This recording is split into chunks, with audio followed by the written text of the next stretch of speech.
8ನೇ ವೇತನ ಆಯೋಗದಲ್ಲಿ ಪರಿಷ್ಕೃತ ಪಿಂಚಣಿ ಹಾಗೂ ತುಟ್ಟಿ ಭತ್ಯೆ ನೀಡಲು ಸಾಧ್ಯವಿಲ್ಲ ಎನ್ನುವ ಕೇಂದ್ರ ಸರ್ಕಾರದ ನೀತಿಯನ್ನು ಖಂಡಿಸಿ ಸರ್ಕಾರಿ ನಿವೃತ್ತ ನೌಕರರ ಸಂಘ ಪ್ರಧಾನಮಂತ್ರಿಯವರಿಗೆ ಮನವಿ ಸಲ್ಲಿಸಿದೆ.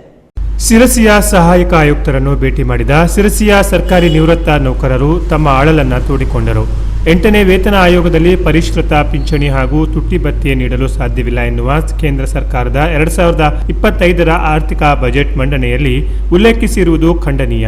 ಈ ಸಂಬಂಧ ನಿವೃತ್ತ ನೌಕರರೆಲ್ಲ ಸೇರಿ ಈ ದಿನವನ್ನು ಕರಾಳ ದಿನವಾಗಿ ಆಚರಿಸುತ್ತೇವೆ. ಕೇಂದ್ರ ಸರ್ಕಾರ ಈ ಕೂಡಲೇ ಈ ನಿರ್ಧಾರವನ್ನು ವಾಪಸ್ ಪಡೆದು ನಿವೃತ್ತ ನೌಕರರ ಹಿತದೃಷ್ಟಿಯಿಂದ 8ನೇ ವೇತನ ಆಯೋಗದಲ್ಲಿ ಪರಿಷ್ಕೃತ ಪಿಂಚಣಿ ಹಾಗೂ ತುಟ್ಟಿ ಭತ್ಯೆ ನೀಡಲು ಸಮ್ಮತಿ ಸೂಚಿಸಬೇಕು. ಇಲ್ಲವಾದರೆ ಮುಂದಿನ ದಿನಗಳಲ್ಲಿ ಉಗ್ರ ಹೋರಾಟ ಮಾಡುವುದು ಅನಿವಾರ್ಯವಾಗಲಿದೆ ಎಂದು ಮನವಿಯಲ್ಲಿ ಎಚ್ಚರಿಸಲಾಗಿದೆ. ಈ ಮನವಿಯನ್ನು ಸಹಾಯಕ ಆಯುಕ್ತರ ಮೂಲಕ ಪ್ರಧಾನ ಮಂತ್ರಿಗಳಿಗೆ ರವಾನಿಸಲಾಯಿತು. ಹಾಗೂ ನಮ್ಗೆ ವರ್ಷಕ್ಕೆ 2 DA ಕೊಡ್ತಾರೆ, ನಿಮಗೆ ಕೊಡ್ತಾರೆ, ನಮಗೂ ಕೊಡ್ತಾರೆ.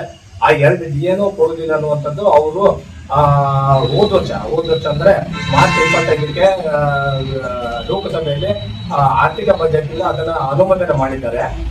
ಆ ದೃಷ್ಟಿಯಿಂದ ಇವತ್ತೇ ಮಾರ್ಚ್ 26 1 ವರ್ಷ ಆಗಿರುವುದರಿಂದ ಇಡೀ ರಾಜ್ಯಾದ್ಯಂತ ನಮ್ಮ ಅಖಿಲ ಭಾರತ ಪಿಂಚಣಿದಾರರ ಸಂಘದಿಂದ ನಾವು ಆಯಾ ಭಾಗದಲ್ಲಿ ಇರುವಂತ ಅಧಿಕಾರಿಗಳಿಗೆ ಇವತ್ತು ಮನವಿ ಕೊಡ್ತಾ ಇದ್ದೇವೆ ಸರ್.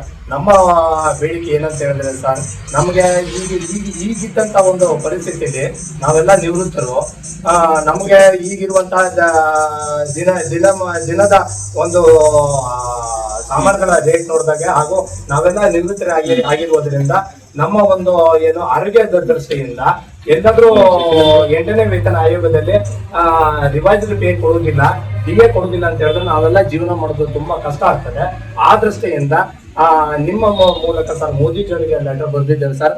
ಅದನ್ನ ಆದಷ್ಟು ಬೇಗ ಇದನ್ನ ಕಳಿಸ್ಬಿಟ್ಟು ಮುಂದಿನ ದಿನಗಳಲ್ಲಿ ಏನು ನಮ್ಗೆ ಈಗ ವರ್ಷ ಅಂದ್ರೆ 5ನೇ ವೇತನ ಆಯೋಗದಲ್ಲೂ ಮೋದಿಜಿಯವರೇ ಪ್ರಧಾನಮಂತ್ರಿಗಳಿದ್ರು, 6ನೇದಲ್ಲೂ ಪ್ರಧಾನಮಂತ್ರಿಗಳು ಮೋದಿಜಿಯವರು ಇದ್ರು, 7ನೇದಲ್ಲೂ ಅವರೇ ಇರುವುದರಿಂದ ಇದ್ದು ನಮ್ಗೆ ಏನು ರಿವೈಸ್ಡ್ ಪೇ ಅನ್ನು ಅವರೆಲ್ಲ ಮಾಡಿಕೊಟ್ಟಿರುವುದರಿಂದ ಸಂಬಂಧಪಟ್ಟಂತ DA ಇಲ್ಲಿವರೆಗೆ ಕೊಟ್ಟಿರುವುದರಿಂದ ಮನವಿ ಸಲ್ಲಿಕೆಯಲ್ಲಿ ಶಿರಸಿ ತಾಲೂಕು ನಿವೃತ್ತ ನೌಕರರ ಸಂಘದ ಪದಾಧಿಕಾರಿಗಳು ನಿವೃತ್ತ ನೌಕರರು ಇದ್ದರು.